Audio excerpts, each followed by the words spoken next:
네, 오늘의 말씀 함께 나누겠습니다. 함께 따라합니다. 심령이 가난한 자는 복이 있나니.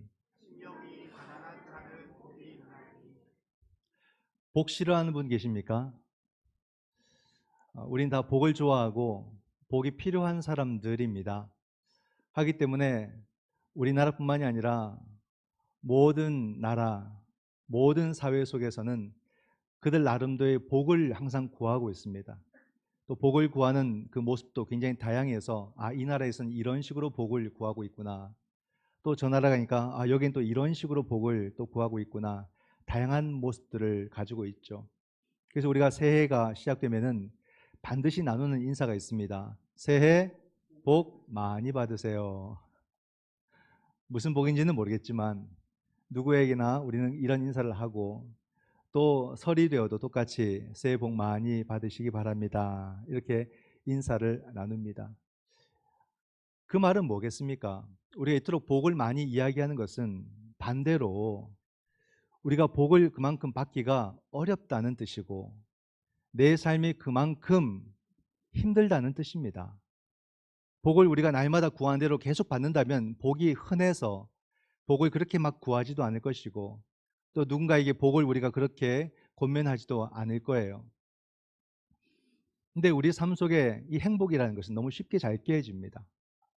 이 평안의 시간은 너무 쉽게 잘 깨지는 거예요. 갑자기 사고가 날 수도 있겠고, 또는 마음이 무너지는 일들, 또는 우리를 두렵게 하고 염려하게 하는 많은 소식들로 인해서 우리의 마음도 상하고 몸도 상하고, 우리는 늘 불행하다, 힘들다, 어렵다, 두렵다, 이런 생각들을 많이 하고 삽니다. 그런 시간들이 훨씬 더 많지요. 그렇기 때문에 우리 늘 복이 필요하다고 생각하고 언제나 복을 구합니다.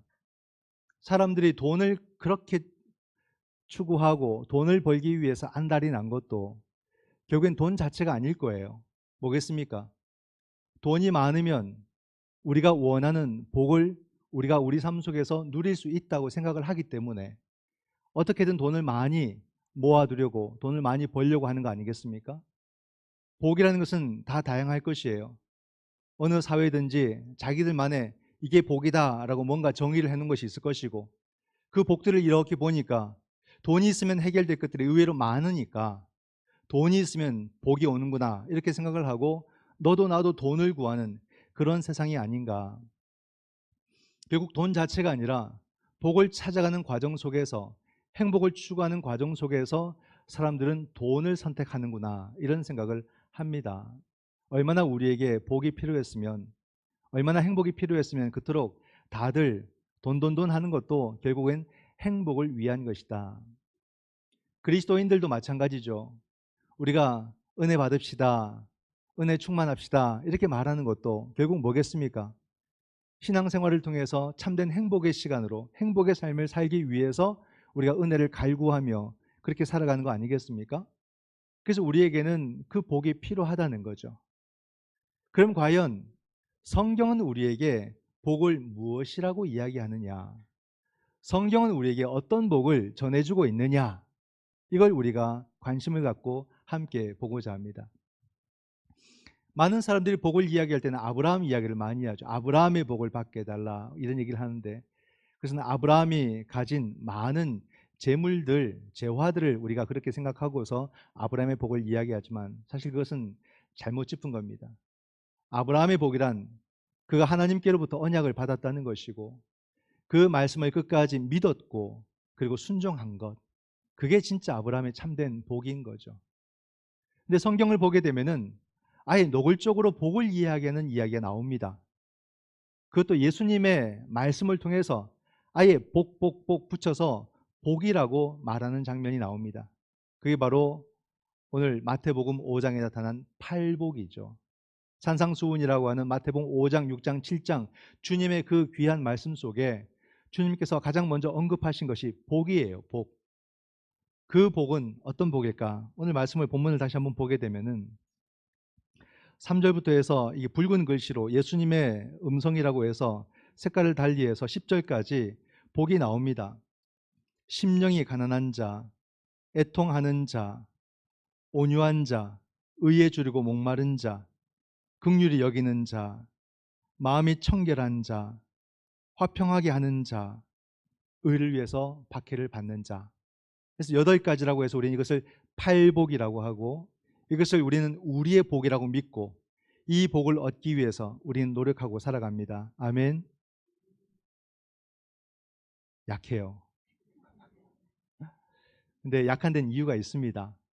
왜냐하면 이 팔복 가만히 한번 보세요. 선뜻 딱 이렇게 받고 싶은 복이 사실 없어요. 의외로 아예 거부하고 싶은 복도 있어요. 한번 보세요. 가난.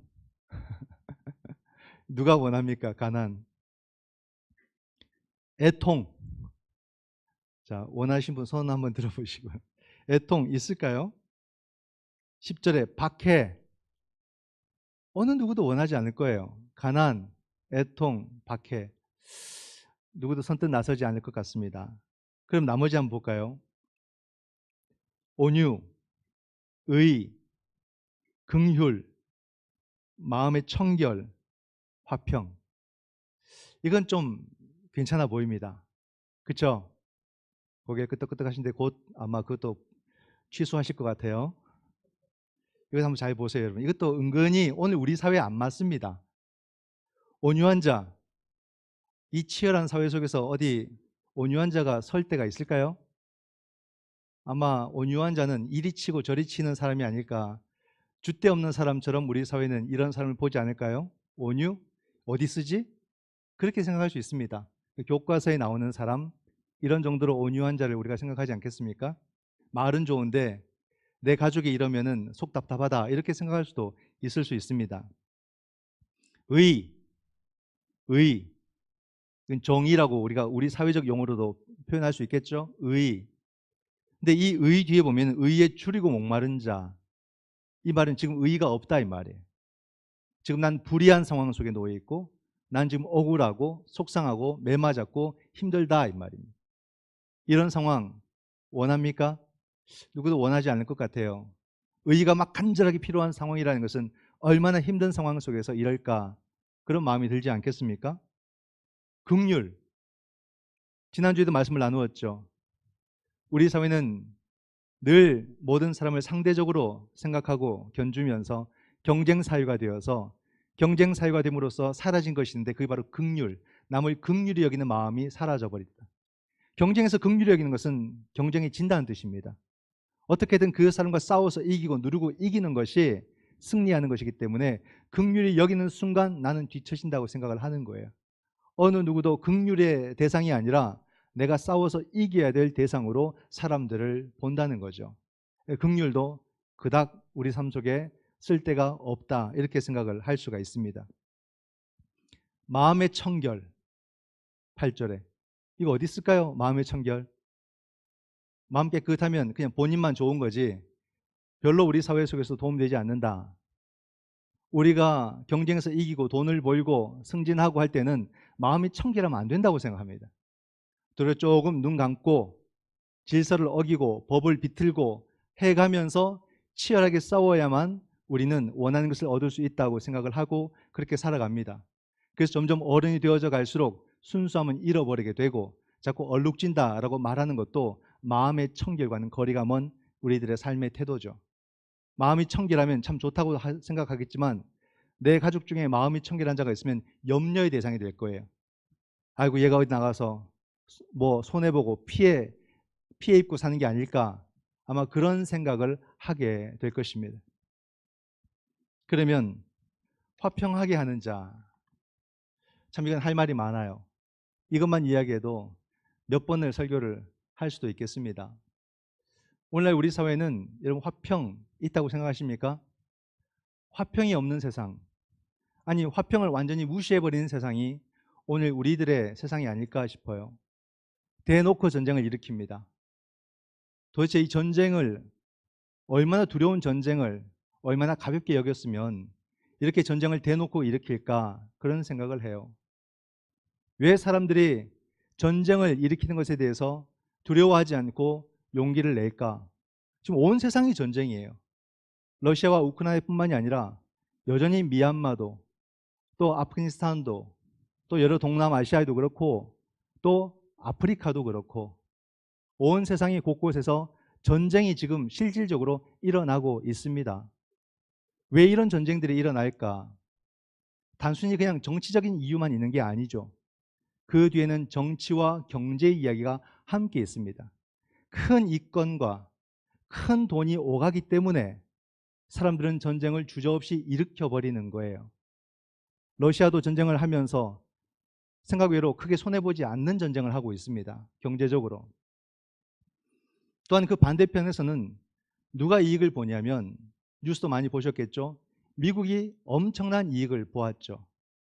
심지어 뉴스의 제목도 신보다도 돈을 더 벌었다 할 정도로 어마어마한 돈을 벌었습니다. 이 전쟁의 반사 효과로 에너지 기업들이 또는 방산업체들이 천문학적인 돈을 버는 거예요. 가히 상상할 수 없는 돈들을 전쟁 하나로 벌어들이는 겁니다. 그러니까 전쟁을 두려워하지 않아요. 그 뒤에는 그것을 이미 다 계산해 놓은 사람들이 있습니다. 우리만 순진하게 그냥 영토 문제구나, 정치적 문제구나 이렇게 생각하지만 이게 다 돈과 연관되지 않으면 누가 그렇게 용기 내지 않습니다. 엄청난 돈이 왔다 갔다 하기 때문에 그 전쟁을 일으키는 것, 전쟁이 한번 일어나면 무기 다 쓰죠. 새로운 무기를 또 공급해야 되죠. 계속해서 돈이 돌고 도는 겁니다. 이런 문제가 있어요. 일본도 2차 세계대전이 끝나고 패망했잖아요. 근데 어떻게 그 일본이 그토록 빨리 회복할 수 있었겠습니까? 한국전쟁 때문입니다. 6.25 때 엄청난 또 이 군사 물품들을 이렇게 조달하면서 돈을 번 것이 계기가 되고 그것이 나라를 살리는 계기가 된 것이죠. 우리는 어떻습니까? 러시아와 우크라이나 전쟁 속에서 우리도 반사 이익을 지금 보고 있습니다. 이 방산업체들이 엄청난 돈들을 지금 벌고 있는 거예요. 그러다 보니까 참 이게 두려워요. 사람들이 화평을 가볍게 생각하고 평화를 무시해버리고 지금 뭉개버리는 거예요. 그런 전쟁을 일으키는 것에 대해서 양심의 가책을 크게 느끼지 않고 그냥 어쩔 수 없는 것, 또 우리가 그나마 위로받을 수 있는 것은 이로 인해서 우리가 또 큰 돈을 벌 수 있으니까 뭐 낫지 않느냐 이렇게 해석을 해버린다 이 말입니다. 두려운 것은 그런 생각을 하는, 그런 말을 하는 사람들 중에 그리스도인들이 얼마나 많을까라는 거예요. 이게 참 두렵죠. 왜 우리는 화평을 이런 식으로 생각할까? 이러한 사회와 이러한 세계 속에서 과연 팔복은 낄 자리나 있을까? 그건 전혀 복이라고 생각하지 않는 거예요. 그런 얘기 더 이상 하지 마라. 그러므로 성경이 말하는 복은 사회 속에서 도태가 되는 거예요. 누구 때문에? 그리스도인들 때문에. 그리스도인들이 그렇게 도리어 만들고 있는 것이 아닌가. 그죠? 이 누구의 문제도 아니에요. 우리들의 문제. 우리들이 그런 것을 너무 쉽게 받아들이고. 우리나라 정치도 전쟁하듯 싸우잖아요. 전쟁하듯. 지금 정치가 한 걸음도 못 나가고 있잖아요. 그럼 보지 않습니까? 그냥 우리가 뭘 배웁니까? 화평을 배웁니까? 전쟁을 배웁니까? 전쟁을 배우는 거예요. 전쟁을 말하고 전쟁에서 이겨야만 살 수 있다고 가르치고 있고 이것을 우리가 잘 배워나가고 있다 이 말입니다. 이게 얼마나 두려울까? 우리는 우리 자녀들에게도 지금 전쟁을 가르치고 있는 것이 아닐까? 어떻게든 남을 누르고 너가 이익만 보면 이기는 것이다 라고 우리 자녀들에게 그렇게 가르치고 있는 것이 아닐까? 사실은 두렵습니다. 그러다 보니까 신앙은 우리 사회와 전혀 무관한 개인적인 신앙으로 자꾸 간주하고 신앙을 개인화하는 그런 모습들이 많이 나타나고 있어요. 이게 참 두렵습니다. 과연 여러분, 신앙이라는 것이 개인적인 것일까? 가난? 그건 그 사람이 게을러서, 그 사람이 노력을 안 해서 그 사람이 그 결과로 얻는 것이 가난이지 그것을 누구에게 책임을 묻겠느냐 그런 식으로 말을 합니다. 그 말은 한편으로 맞을 수 있겠지만 가만히 보면 안 맞잖아요. 안 맞잖아요. 우리 사회가 그 가난한 자들이 중상층이 상류층으로 올라오는 것을 허용하지 않습니다. 철저하게 막고 있는 거죠. 이게 총량의 법칙으로 누가 더 가지면 누가 덜 가지게 돼 있습니다. 그러니까 모두가 골고루 나누는 그런 사회를 의외로 사람들이 원하지 않죠. 우리나라뿐만이 아니라 모든 나라, 모든 사회가 다 그렇습니다. 삼각형의 구도로서 가장 꼭대기에 있는 사람들이 전체를 지배하고 있고 가장 꼭대기에 있는 사람들이 대부분의 재화를 다 가지고 있습니다. 제3세계일수록 더 심하죠. 그런 구조들이. 그 남은 것을 가지고 전체의 대부분의 사람들이 나누어서 경쟁하듯 살아야 되는 것이 우리들의 사회가 아닙니까? 그러니까 그 속에서도 기회를 얻기란 참으로 힘든 거예요. 그 속에서도 많은 것을 누리기도 그만큼 힘든 것입니다. 어느 순간 우리는 그러한 불의한 사회 속에 익숙해져 버렸고 어쩔 수 없는 거라고 말하고 도리어 그 꼭대기에 있는 그 소수의 사람들을 지켜주기 위해서 나머지 사람들이 그들의 마음과 생각을 대변해주는 그런 역할도 하고 사는 것이 우리들의 모습인 거죠. 더 이상 신앙은 개인적인 것이니까 이 사회와 무관하다라고 자꾸 사람들에게 쇠뇌를 시키는 겁니다. 그러니 신앙을 가져도 사회 속에서 무기력해지는 거죠. 우리 사회 속에서 목소리를 내지 않는 그런 모습이 의외로 많습니다. 어쩔 수 없는 것 이렇게 받아들이는 거죠. 근데 여러분 보십시오. 나름 건강한 우리도 이러한 구조에서 못 벗어나서 쉽지 않은 인생을 사는데 그 바닥을 살아가는 사람들 한번 생각해 보세요. 바닥 공동체. 몸에 질병이 있거나 어려움으로 인해서 한평생 누군가의 도움이 없으면 살아갈 수 없는 그 사람들. 또한 장애인들. 그 사람들이 우리 사회를 살아간다는 것이 얼마나 척박하고 얼마나 어려운가를 한번 생각해 보세요. 도무지 그들에게는 기회는 주어지지 않습니다. 얼마나 그 삶이 힘들겠습니까? 얼마나 버겁겠습니까?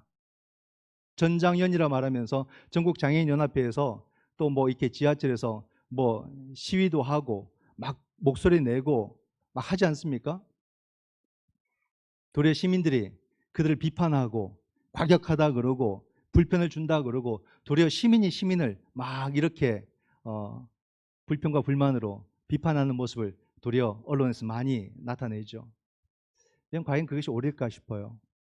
물론 과격한 것은 옳지 않다고 말할 수 있겠지만 그들이 그렇게까지 자기 자신들을 표현할 때까지 우리 사회는 뭐 했느냐 이 말입니다. 그들의 소리에 경청을 했느냐, 그들이 원하는 것을 진지하게 고민을 했느냐, 그들의 소리에 응답을 하려고 노력을 했느냐 이 말이에요.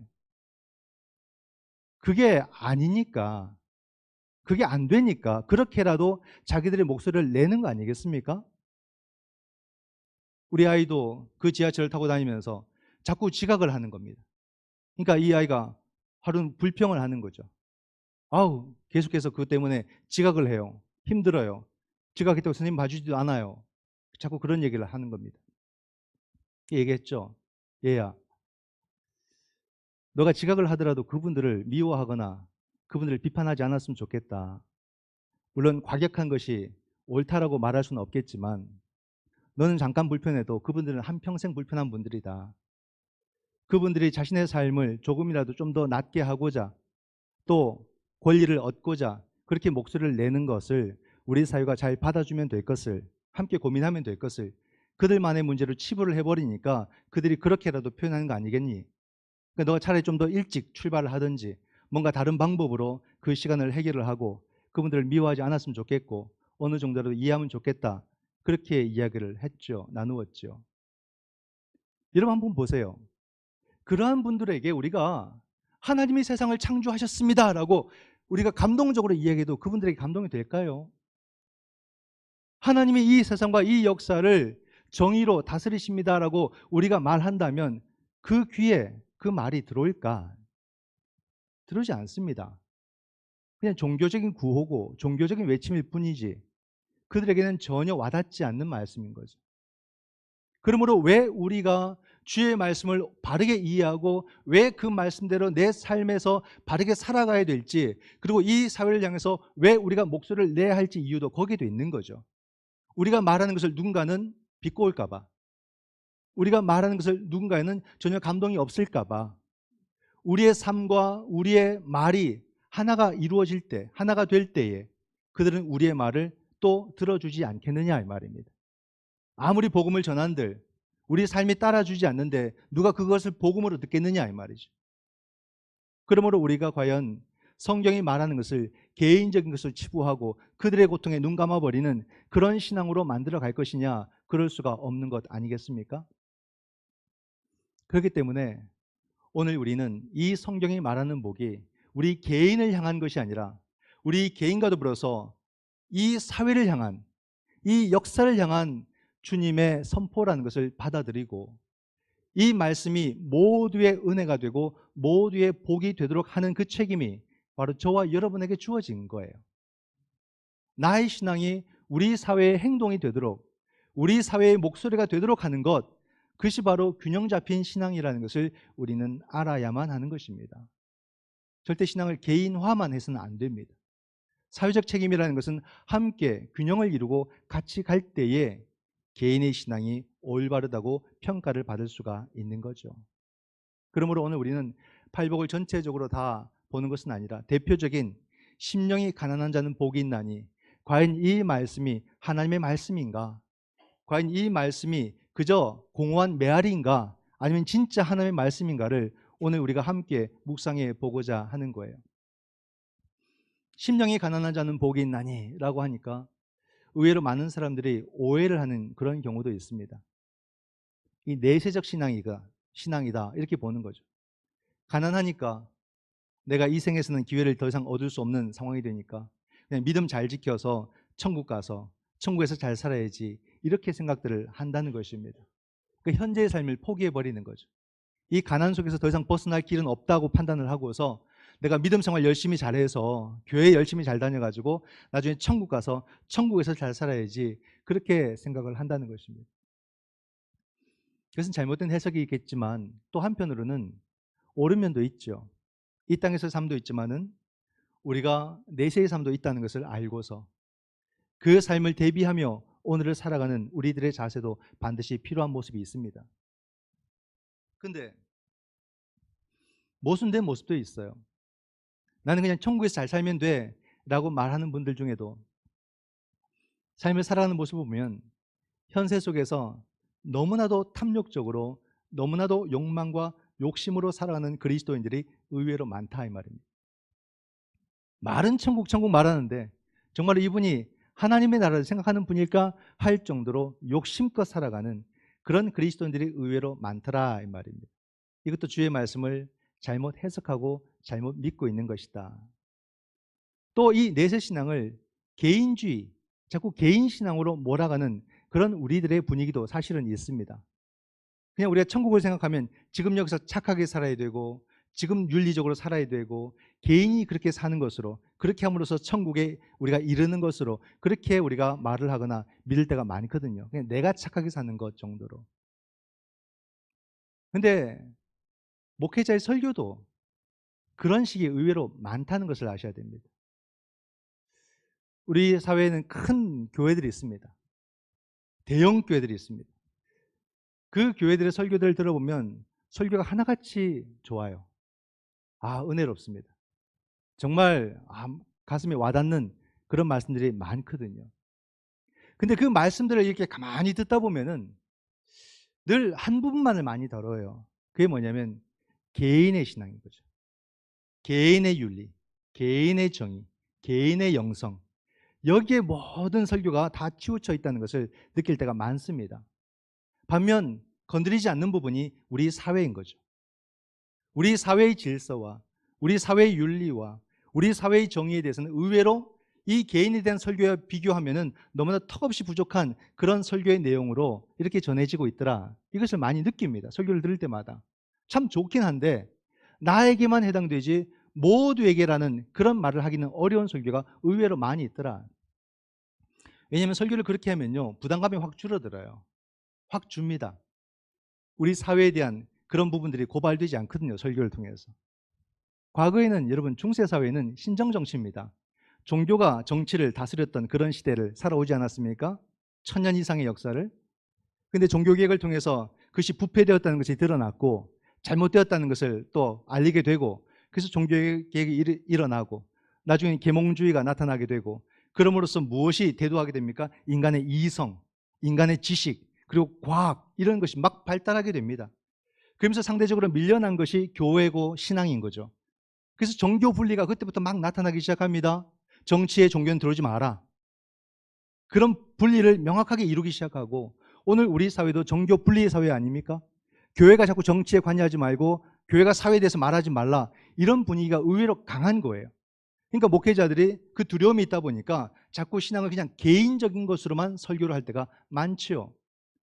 우리 사회의 불의에 대해서, 우리 사회의 구조 악에 대해서 그것을 개혁하고 정의를 외치는 그런 설교들은 점점 줄어가고 있다 이 말입니다. 그러다 보니까 우리 사회의 아픔에 대해서 교회가 아무 소리 나타내지 못하는 그런 부정적인 모습을 교회가 안게 되더라 하는 겁니다. 그러므로 우리는 이러한 모습들을 다시 믿음 안에서, 하나님은 역사의 주인이시지 교회의 주인이 아니시거든. 하나님은 우리 개인뿐만이 아니라 이 사회와 이 역사를 다스려 가기 때문에 우리의 믿음은 역사적인 믿음이에요. 탈역사적이면 안 됩니다. 우리의 믿음은 사회적인 믿음이 되어야 돼요. 그래서 좋은 신앙인은 훌륭한 시민이 되어야 돼요. 그러므로서 우리 사회 속에서 말씀을 바르게 우리 사회의 질서가 되도록 만들어가는 역할들을 우리가 해 나가야 되는 그런 책임이 있다는 것을 아셔야 되는 겁니다. 그러므로 여러분, 또한 이 가난한 심령의 가난한 자는 복이 있나니, 이 말씀을 제대로 해석해내는 것이 굉장히 필요합니다. 이것을 영적으로만 해석하려는 경향도 있습니다. 영적인 가난이다. 과연 그런가? 성경을 가만히 보십시오. 성경은 절대 그렇게 말하지 않습니다. 심령이 가난한 자를 말할 때는 반드시 가난한 자를 말을 해야 돼요. 가난한 자를 제외할 수 없습니다. 언급을 해야 됩니다. 그리고서 우리가 영적인 가난을 말을 해야 되지, 영적인 가난에 대해서 옳습니다만 그보다 우선된 것은 가난한 자예요. 그 가난한 자와 함께 영적 가난이 다루어져야 되는 것이지, 그 심령이 가난한 자를 말하기 위해서 가난한 자를 우리가 소외시킬 수 없고 제외시킬 수 없는 것입니다. 마태복음은 심령이 가난한 자라고 말하지만요, 누가복음은 아주 직관적입니다. 그냥 가난한 자 이해하기 너무 쉽죠. 과연 그렇다면 누가 더 예수님의 본 말씀에 가까울까? 학자들이 볼 때는 마태가 아니라 누가라고 봅니다. 누가는 그 글을 쓸 때에 그 대상이 바로 약한 자, 사회적 약자들을 대상을 두고 말씀을 기록했어요. 누가복음과 사도행전을. 근데 마태는 기성 유대인들을 대상으로 말씀을 기록합니다. 그러니까 언어를 순화시키는 거죠. 좀 더 부드럽게 글을 쓰는 겁니다.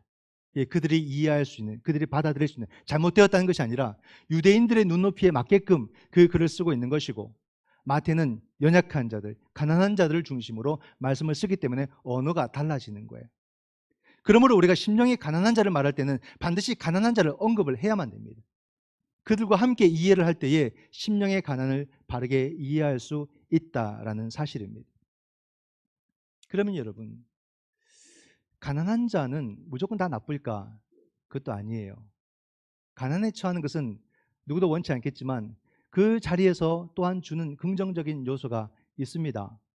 그게 뭐냐면 그 환경이 만들어주는 것인데요, 가난이라는 환경이 떨어지게 되면 모든 사람들이 똑같이 동일하게 갖는 마음이 있어요. 그게 뭐냐면 세상의 정의.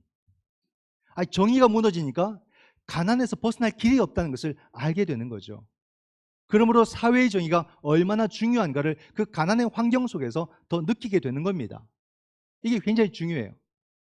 부자에게도 정의는 중요하겠지만 삶의 가장 우선된 순위가 아닐 때가 많고, 그러나 가난한 자에게는 이 정의가 가장 우선된 주제라는 것을 날마다 느끼고 살아가는 거예요. 이게 얼마나 소중하고 이게 얼마나 필요한가를 삶에서 느끼는 거죠. 우리가 주기도문을 암송할 때 하늘에서 하나님의 뜻이 이루어진 것처럼 땅에서도 이루어지기를 원합니다 라고 우리는 강력하게 고백하지 않습니까? 그 말이 무슨 말이에요? 하나님의 나라에서는 하나님의 말씀하신 대로 그 정의와 생명이 그대로 이루어지지만 이 땅은 불의하니까, 이 땅은 그 말씀이 그대로 이루어지지 않으니까 우리가 정말로 소망하는 세상은 이 땅에도 하나님의 정의가, 이 땅에도 하나님의 생명이 말씀하는 대로 이루어지기를 원합니다. 그렇게 고백을 하는 것이거든요. 그런 세상을 꿈꾸며 그것을 소망하며 그것을 기도하며 우리가 살아가야 되는 것이 아닌가. 그러나 세상은 우리에게 말합니다. 그 헛된 소망, 또 기도한다고 시간 낭비하지 말고 악착같이 일을 해서 돈을 벌어라. 그게 최선이다. 우리에게 그렇게 세상은 우리에게 조언하고 우리에게 가르치고 있죠. 이런 시간이 되면 한번 결단을 해야 됩니다. 무슨 결단을 해야 될까요? 내가 지금 부하든지 가난하든지 상관없이 내가 정말로 배부름으로써 하나님의 나라에 대한 간절함이 내게 없다면 차라리 내가 가난함으로써 그 나라에 대한 간절함을 내가 가지고 살 것이다. 이런 결단을 할 수 있어야 되는 거죠. 가난으로 떨어진다는 말이 아니에요. 내가 상황에 따라서 그 하나님 나라에 대한 간절함이 떨어질 것 같다면 내가 가난할지언정 하나님의 나라를 강하게 붙들고 살겠다는 그 믿음의 고백과 결단을 말하는 거죠. 이게 우리 삶의 목표 아닙니까?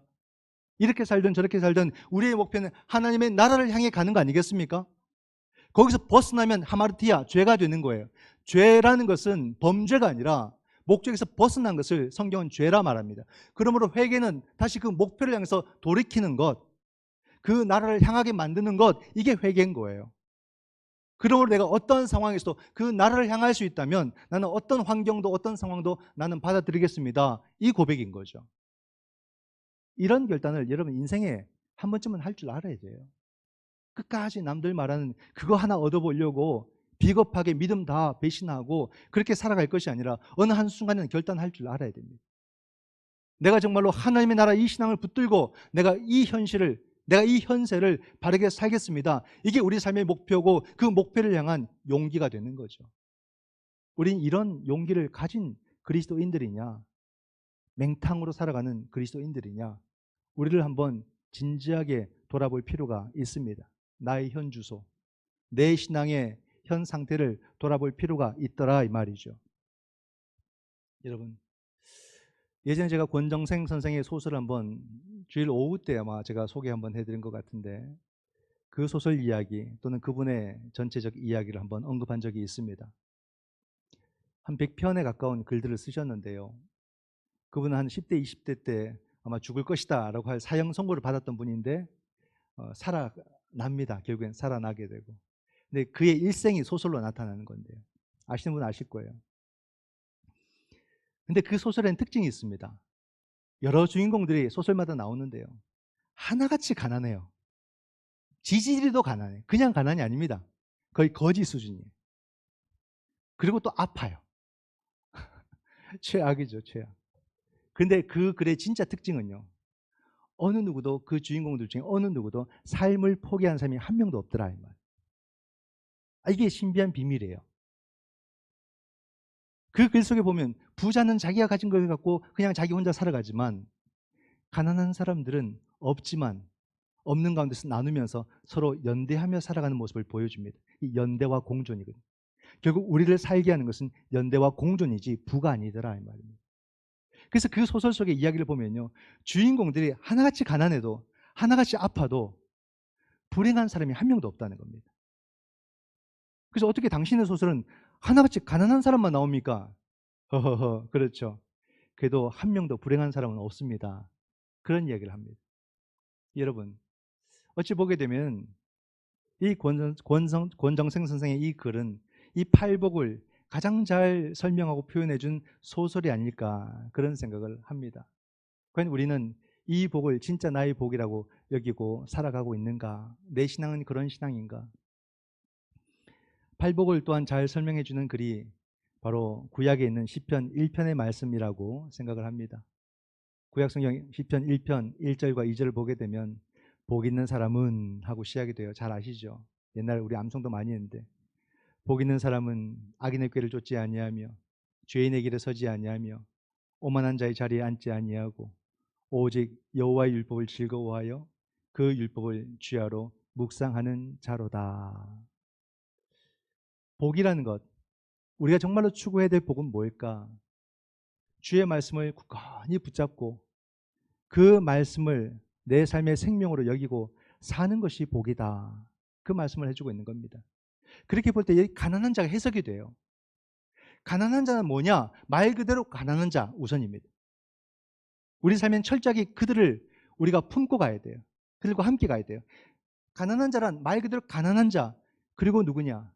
주의 말씀을 배고파 하듯이 갈급해하고 사모하는 자, 그리고 주님의 은총을 늘 한평생 목말라 하는 사람, 즉 가난한 영성을 말하는 거예요. 이게 우리에게 요구되고 이것이 우리에게 필요한 거예요. 다윗은 부자입니다. 최고의 왕입니다. 근데 그 다윗의 고백을 한번 보세요. 늘 그는 하나님 앞에 굶주린 자처럼 서 있어요. 늘 은혜가 없으면 나는 죽겠다고, 은혜가 없으면 못 살겠다고 그렇게 간절히 기도했던 사람이, 나 위에 하나님 계심을 날마다 고백했던 사람이 다윗이에요. 그 가난한 자의 영성을 말하는 겁니다. 오늘 이것이 우리에게 강하게 요구되는 시대가 아닐까. 가난이 의는 아니에요. 가난이 뭐가 좋다고, 그렇죠? 그냥 가난한 자에게는 특별히 주어지는 은혜가 있어요. 그게 뭐냐면 갈급함. 가난하면 갈급함이 생겨요. 근데 그 갈급함이요, 어느 순간 우리를 하나님께로 더 가까이 인도하는 힘이 되더라. 그죠? 그 갈급함을 모아보니까 내가 하나님께로 한 걸음 한 걸음 더 나가고 있더라. 부자가 그럼 나쁜 거냐? 아니죠. 여긴 부자냐 가난한 자 이걸 말하는 게 아닙니다. 부자도 그가 부자로 살아가지만 언제나 그 말씀 앞에 배고파하는 자로 살아가야 되고, 언제나 은혜가 없으면 다 소용없다고 고백하는 목마른 자로 살아갈 때 그도 가난한 자의 영성을 가질 수 있더라 이 말이죠.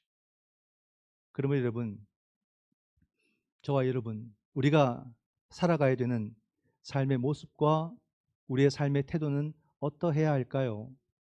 사도 바울이 말씀해 주셨죠. 우리가 풍부에 처할 줄도 알고 궁핍에 처할 줄도 알아야 된다. 나는 풍부에 처할 줄도 안다. 즉 부자로 사는 것도 알고 그리스도인답게, 그냥 또 궁핍하게, 또 가난한 자로 그리스도인답게 살아가는 법도 나는 배웠다. 그 말 아니겠습니까?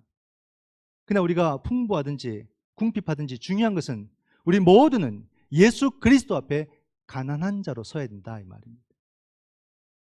그분 앞에서는 가난한 심령으로 설 때에 오직 우리 주님을 통해서 참 생명과 참 능력을 공급받게 된다는 것을 말씀해 주는 거죠. 결국 복은 주님께로부터 은혜 받는 게 복이에요. 주님께로부터 그 생명의 말씀을 받는 것이 복이라는 것을 오늘 우리에게 말해주고 있습니다. 여러분, 어떤 환경을 누리시든지 이 안에는 우리가 삶의 환경도 다 다르실 텐데요, 주님 앞에서 가난한 자로 사시고 오직 주님의 생명과 은총을 공급받아 사시는 복된 주의 백성들이 다 되시기를, 그리고 그것을 실제 가난한 자들과 함께 나눌 수 있고 섬길 수 있는 그런 우리 모든 성도가 다 되시기를 주님의 이름으로 축원드립니다. 아멘. 기도하겠습니다.